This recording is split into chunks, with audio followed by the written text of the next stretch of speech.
Hi all, എല്ലാവർക്കും workshop മീഡിയയുടെ പുതിയൊരു വീഡിയോയിലേക്ക് സ്വാഗതം. ഇന്ന് നമ്മൾ ചെയ്തിരിക്കുന്നത് സ്റ്റീം എൻജിൻ ഉപയോഗിച്ചിട്ടുള്ള ഒരു ബോട്ടാണ്.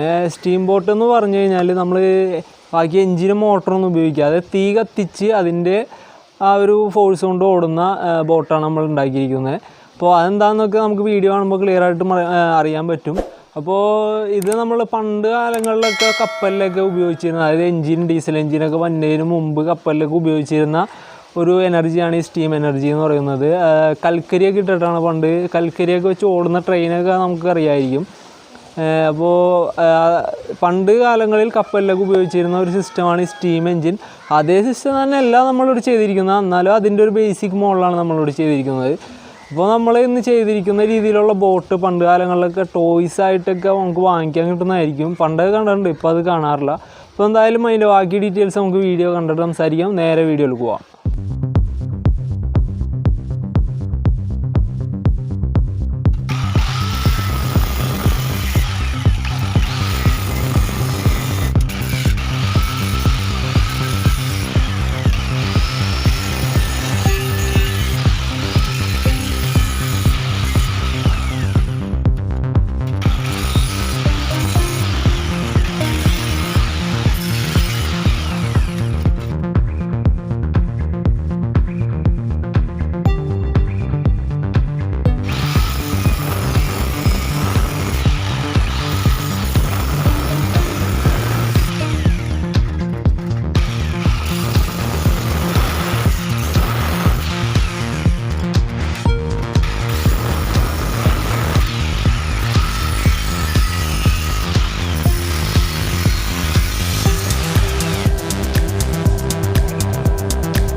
അപ്പോൾ നമ്മുടെ ബോട്ട് ഇവിടെ പെയിൻ്റൊക്കെ ഉണങ്ങി നല്ല രീതിയിലായി കിട്ടിയിട്ടുണ്ട്. അപ്പോൾ ഈ ബോട്ട് ഉണ്ടാക്കുന്ന വീഡിയോ ഞാൻ വളരെ സ്പീഡായിട്ടാണ് കാണിച്ച് നമ്മുടെ വീഡിയോയുടെ ലിങ്ക് കൂടെ ആയിരിക്കാനാണ്. അപ്പോൾ അതുകൊണ്ട് തന്നെ എന്തെങ്കിലും ഡൗട്ടുകളൊക്കെ ഉണ്ടാവും. അപ്പോൾ ഞാൻ ഒന്നുകൂടി ജസ്റ്റ് ഒന്ന് പറഞ്ഞുതരാം.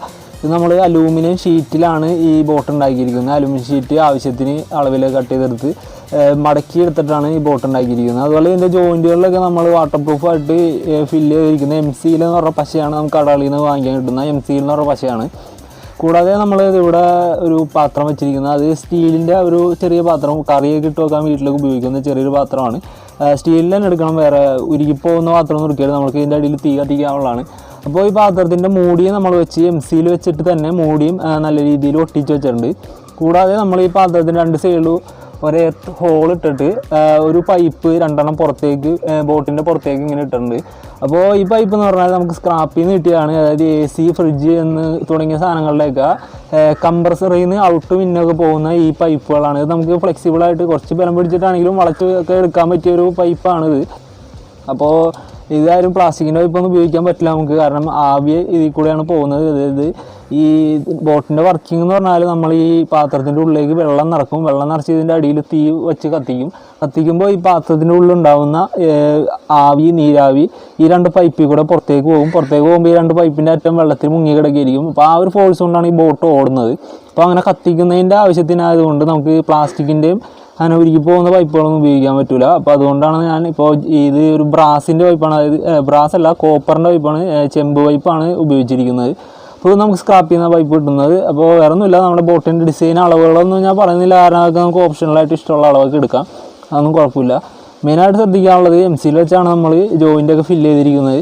കൂടാതെ പാത്രം ഇതുപോലെ പാത്രത്തിൽ നിന്ന് എയറൊന്നും പുറത്തേക്ക് പോകാത്ത രീതിയിൽ വേണം പാത്രം സെറ്റ് ചെയ്യാൻ, കാരണം ആകെ ഈ 2 പൈപ്പിൽ കൂടെ മാത്രമേ എയർ പുറത്തേക്ക് പോകാനുള്ളൂ. അപ്പോൾ നമുക്ക് ഈ ബോട്ടൊന്ന് ടെസ്റ്റ് അടിച്ച് നോക്കാം, ഒന്ന് ഓടിച്ചു നോക്കാം ബോട്ട്.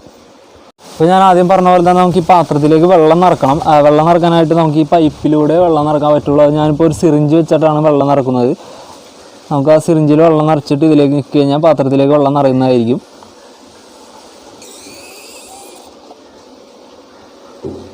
നമുക്ക് പാത്രം ഫുള്ള് വെള്ളം നിറക്കണമെന്ന് നിർബന്ധമൊന്നുമില്ല. ഫുള്ളാകുമ്പോൾ ഇപ്പുറത്തെ പൈപ്പിൽ കൂടി വെള്ളം പുറത്തേക്ക് വരും. അപ്പോൾ നമുക്ക് മനസ്സിലാക്കാം പാത്രം ഫുള്ളായിന്ന്. അപ്പോൾ ഫുള്ള് നിറക്കണമെന്നില്ല, ഫുള്ള് നിറച്ചാൽ കൂടുതൽ നേരം ഓടും. വെള്ളം ആവിയായി തീരുന്നവരെയാണ് ബോട്ട് ഓടുന്നത്. അപ്പോൾ നമ്മൾ ഇതുപോലെ വെള്ളം നിറച്ച ശേഷം ഇത് നമുക്ക് നേരെ കൊണ്ടുപോയി വെള്ളത്തിലേക്ക് ഇടാം. പറഞ്ഞ പോലെ ഈ 2 പൈപ്പ് വെള്ളത്തിൻ്റെ അടിയിൽ മുങ്ങി കിടപ്പുണ്ട്. ഇനി നമുക്ക് അടുത്തായിട്ട് വേണ്ടത് തീ കത്തിക്കണതിൽ.